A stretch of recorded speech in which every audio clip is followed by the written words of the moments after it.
Hey, it's Justin and Bethany from the FLACK fam.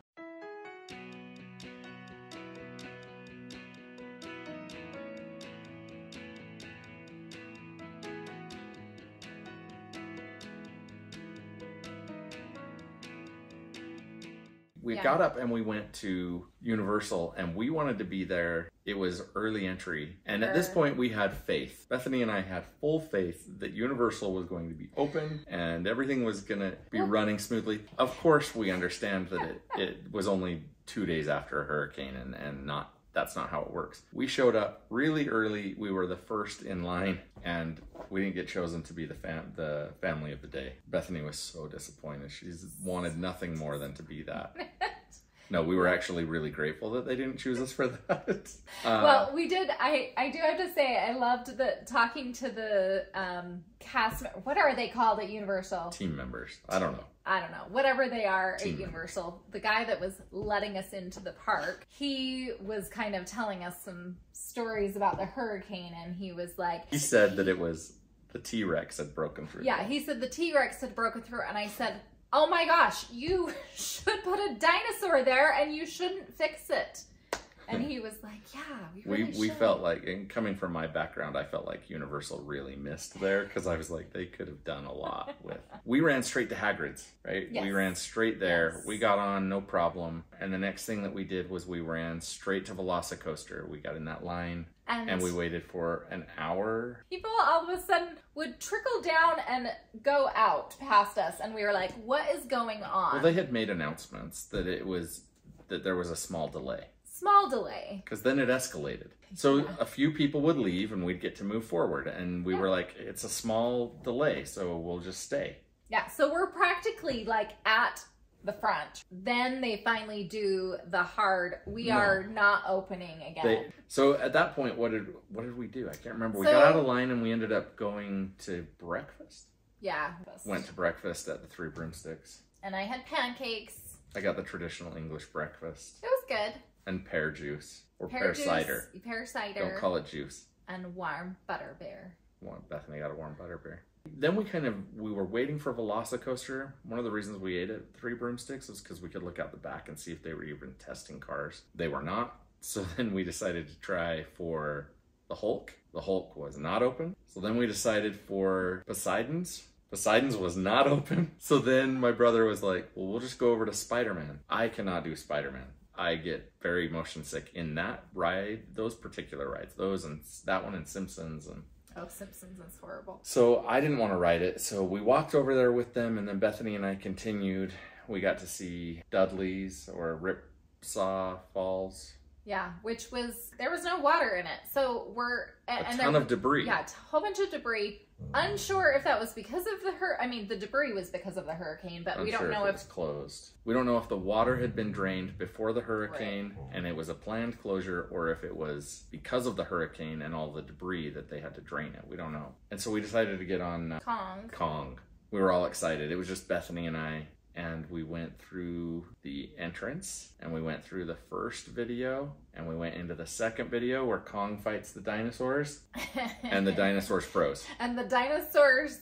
They just froze in place. It's so funny because they're like, you know, it's the 3D and they're coming at you and then all of a sudden they're just nothing. And glitching a little bit. So it was like Wreck-It Ralph. It was just like glitched. The audio stayed on, but the video stopped and the track stopped. When we got to the exit, they said, if you want to re-ride this ride, get back in line. It was a condensed line, I get that, but they didn't just leave you on your tram. They didn't leave you on, and they didn't take you off and put you right back on. They made you get back in a line. I was like, we don't need to go on this. So Bethany agreed, so we left. And at that point, we found out Velocicoaster was back up. Bethany and I headed over there. My brother was still stuck on Spider-Man. So they had waited an hour and 15 minutes to get on Spider-Man. And then when they got off, they ran to Velocicoaster. And we were able to get on that finally, which was awesome. We sat in the back. We've never sat in the back before. It was intense. We've sat close to the front before, like And that was amazing. The back is a completely different. You kind of get whipped around a lot. You do that in every roller coaster, but this one, it would slow down and then speed up so fast. Like when you get to the top of the hill, it felt like you weren't going to quite make it, and you're still hanging, so it was very intimidating, and then it would go. It was crazy. So it's fun. We had that same experience. I've never ridden in the back of Ripside Rocket, and it was the same experience. By the time the front of the car is starting to go downhill, you're barely cresting the top, and all of a sudden you just accelerate. Yeah. Talk about thrown. Feeling like you're gonna fall out at the beginning. You've never felt that? I didn't feel like that when I went on it before. Not like this. I'm telling you, every single time on the way up, Abby and I, every time we've ridden it, have been panicked. After we got off of that, we got on the Hogwarts Express, went over to Universal. They wanted butterbeer, so we went and got butterbeer. Hung out kind of in Nocturne Alley to get away from the sun. And then I can't remember I think what we did. went to Gringotts. I can't remember what we did. We probably went to Gringotts. If that's what we did, then that's what we did. At some point, we went to Gringotts. Then we left and decided to ride Men in Black. And Men in Black broke down. We were we had ridden the ride. We pulled up. We were about to get off, and it broke down. And we thought, well, they'll let us off.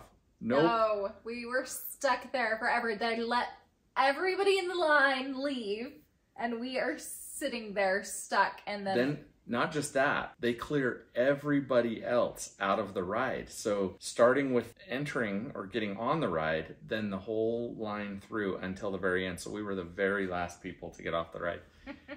Our plan was to go to ET, and the park had closed in the time that we were waiting. Yeah. Oh, you know what? I know. We went to Mummy earlier. Right. We went to Mummy Ripside Rocket. We had lunch.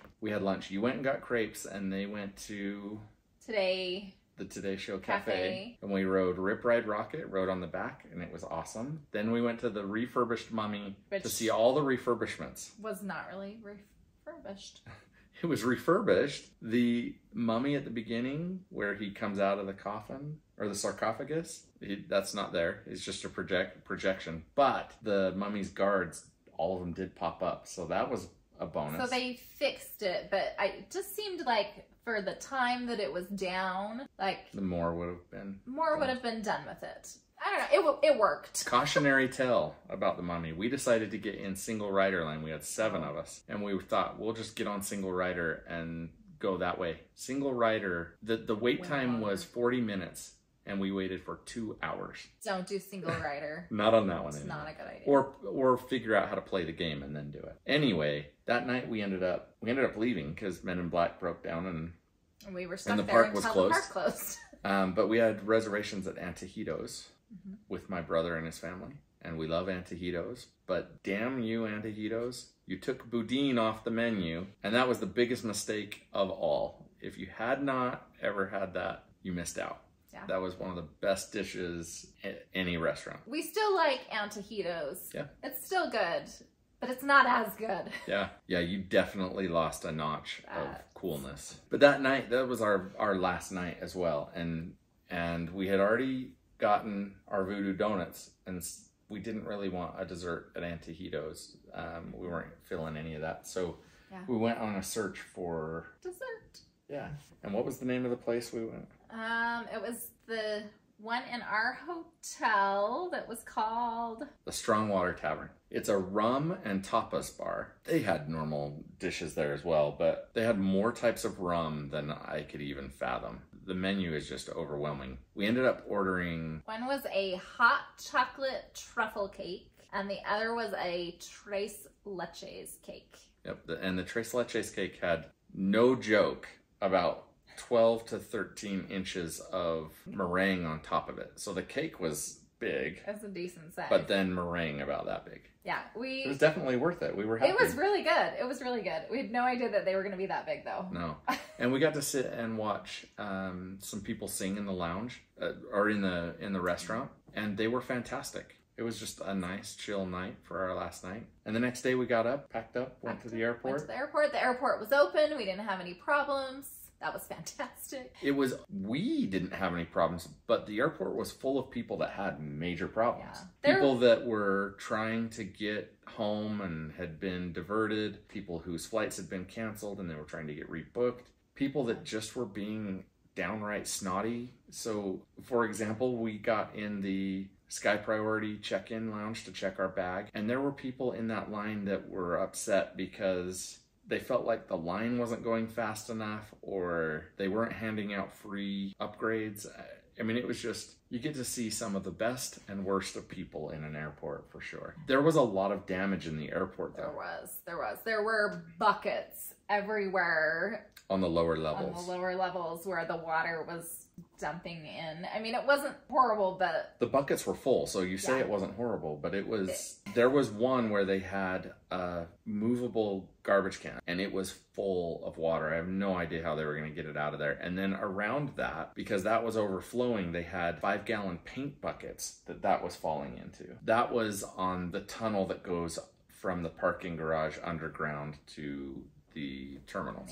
But we ended up hanging out in the Delta Lounge and just relaxing, and then we got home and immediately had to work. It's what happens when you get home on a Sunday night. Yeah, that's true. But anyway, I mean, overall, it's not going to be our favorite trip. But it was memorable. A very memorable trip. We have never, I mean, we've always gone September, October. We've been there during these. We've been there during these storms. Yeah. We've never been this impacted. My brother and his family and my sister and her family were there when they were impacted like this. We've never had this kind of an impact. We've been there when it was bad, and we probably should have been locked down. In fact, one of our earliest videos is of us at Universal during a tornado watch, and the tornado warnings were going off for the Universal parks, and they still let us in. We were one of like 40 people in the parks. It was bad. So we have been there during, but not impacted like this. Right. Not where they've actually shut down completely. We've had them cancel our cruise and redirect us. It was, this was definitely something to put in our memory banks. And like I said, we're going back in a couple months, so we'll get to do the things we missed. Right. Yeah, thank goodness this wasn't our first trip. I feel bad for those people that this was their first trip, their only trip.